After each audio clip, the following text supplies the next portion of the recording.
I'm in Independence, Missouri now at the Upper Independence Landing. It's one of the major jumping off places for the beginning of the Oregon Trail, the Santa Fe Trail, and the California trails. And I'll begin my journey from here tomorrow at the square in Independence. And here at the landing, I'll just read a little bit of this for you, then I'll take a picture of it and you can read the rest of it. Walking west from Missouri on the Oregon, ho for California. The Oregon and California trails were pathways for the greatest mass migration in American history. Settlers and gold seekers left their homes in the 1840s and 1850s to search for fortune or a better way of life. Hundreds of thousands of people, primarily from the eastern and central United States, followed these trails 2,000 miles from the Missouri River landing to fertile Oregon farmlands or California gold fields. Trips that took 5 to 6 months to complete. Well, I hope to do mine in about 3.5 months, and we'll see. This is Wednesday, April the 30th, my second day on the trail. A little bit of rain this morning, but it looks like it's going to fair up. What we're seeing here is the bridge across in a highway crossing the Big Blue River and the railroad tracks. This is where the immigrants crossed the Santa Fe Trail, the Oregon Trail, California Trail. I'm in Minor Park, and where I'm standing here and looking up, the grade coming up from the Big Blue on the west bank. These are some of the old swales. So I'm standing directly in the old trail, the old Santa Fe, Oregon, California trails, and I'm heading west. Monday, May the 5th. Haven't been doing too good a job, have I, with doing any videos, but I thought today this was probably as good a place as any to get you up to date a little bit.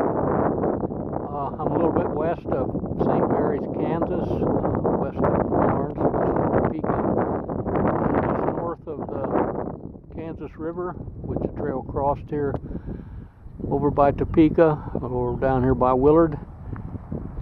And the road I'm on now, quite appropriately, sorry mister, it's called Oregon Trail Road. The trail itself is, you can see the traffic down there on US 24, pretty much superimposed the highway is over the trail for the next couple of miles, and then it'll come up and join me. I'll be on the Oregon Trail Road here for the better part of a day, the rest of the day, and part of tomorrow. And we're heading west on the Oregon National Historic Trail. This is May the 8th, and I'm at a place called Alcove Springs. Also near here is Independence crossing of the Blue River. I've just returned from the springs, took a few pictures, you'll be able to see those. The park here is in memory of Gregory M. Franswa. The books he's written before he passed away about the trail, and a very detailed book on maps. Those maps are the ones that I'm currently following. Alcove Spring was a very popular place during the major rush to the west as the immigrants passed. There's some quotes here. George McKinstry carved the name Alcove Spring into the rocks above the spring on May 30th, 1846. Several other members of the party also left their names engraved, including James Reed. The waterfall next to the spring was named Naomi Pike Falls after the youngest member of the expedition.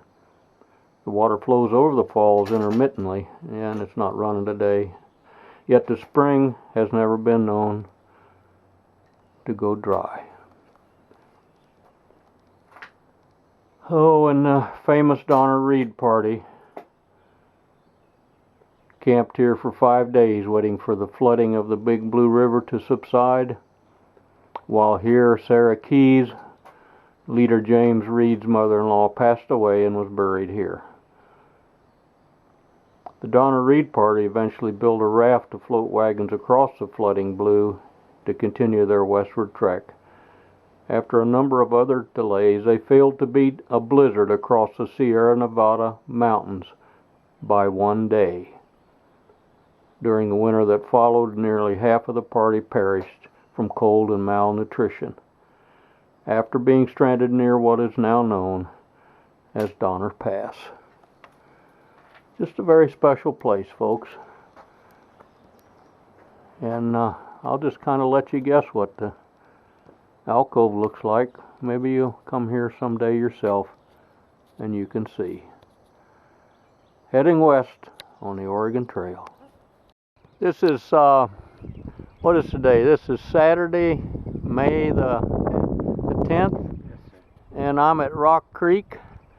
This is a very historic location along the Oregon Trail, but more involved here was the Pony Express and some history that occurred here. The cabin that I'm photographing now and in front of, and the gentleman here that's going to tell us a little bit about this. We can go back in time, can't we? We sure can. This is Rock Creek. This is Wild Bill Hickok. Today's date actually is July 12th, 1861, and we're at the East Ranch here at Rock Creek Station, Nebraska.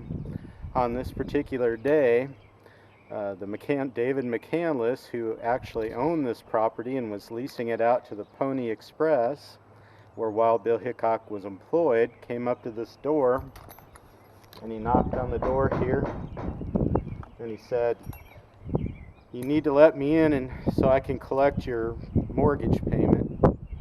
And they said, "Go away, we don't have your mortgage payment." So basically he stood out here and pounded on the door, and they opened the door and he asked for a drink of water. This David McCanles did. So they gave him a dipper of water. He drank the water. While the door was still open, he forced his way in here into this cabin. I don't know if you can still get me or not, but very good. Yes. Wild Bill was behind that curtain there with a shotgun, and basically shot David McCanles dead right through the heart, right in the door here.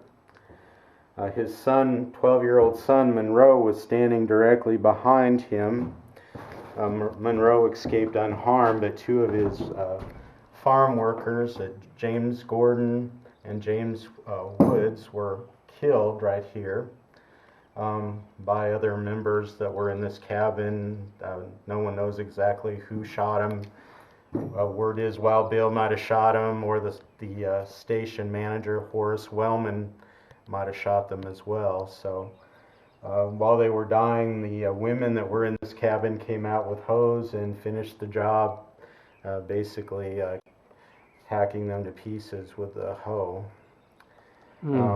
What a story. Yeah, one of them actually kind of got away. He started heading for the woods there. They caught him, beat him to death.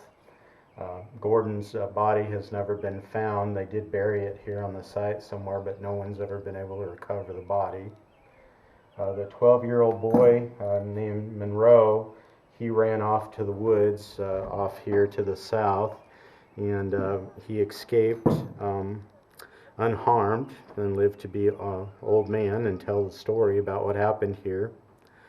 And give us your name, sir. My actual name is Bill Sear. Bill Sear. Okay, well, I'm Sonny, and it's been absolute blessing and a joy meeting you and having this story told in such a remarkable way. Well, thank So you. he was standing behind that curtain right there. That curtain right there, yeah. Well, everybody knows who Wild Bill Hickok was, that's for sure. Yeah, he went on to be a famous lawman and died in Deadwood, South Dakota. Yeah, I've been to his grave. Have you? Next to Calamity Jane, although rumor has it that they never ever actually had a romantic affair, but she said that they did, so. Well, Bill, thanks a lot. Sure. Thanks for your time this morning.